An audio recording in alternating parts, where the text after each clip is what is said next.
आज की कहानी है सालबेग की। सालबेग का जन्म 17वीं सदी में हुआ था। उनके पिता एक मुस्लिम सूबेदार थे और माँ एक कट्टर हिंदू ब्राह्मण महिला थीं। दो अलग संस्कृतियों के मेल से जन्मे सालबेग को समाज ने कभी नहीं अपनाया। वे ना तो पूरी तरह हिंदू थे, ना ही मुस्लिम। वो एक पहचान के लिए भटक रहे थे, लेकिन इसी भटकाव ने उन्हें भगवान जगन्नाथ की शरण में पहुंचा। कहते हैं कि एक बार सालबेग भयंकर रूप से घायल हो गए थे। घाव इतने गहरे थे कि हकीमों ने जवाब दे दिया था।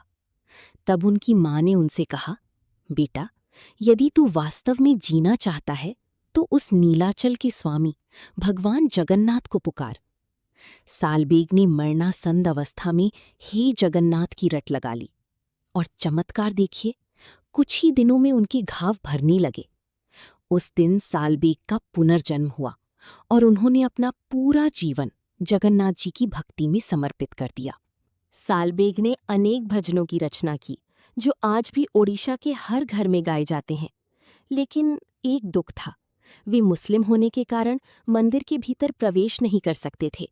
वे मंदिर के सिंहद्वार के बाहर खड़े होकर घंटों अपने प्रभु को निहारते और रोते थे। वे कहते थे, प्रभु, आप तो सबके हैं, तो फिर मुझे दूर क्यों रखा है? उनकी भक्ति में कोई दिखावा नहीं था, सिर्फ तड़प थी।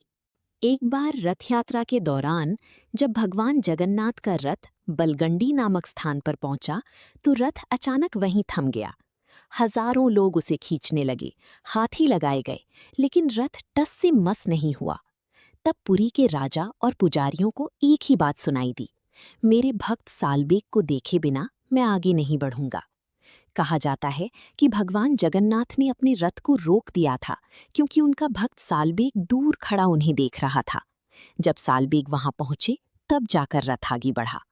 ये साबित करता है कि जहां प्रेम है, वहां ईश्वर खुद दौड़ी चले आते हैं।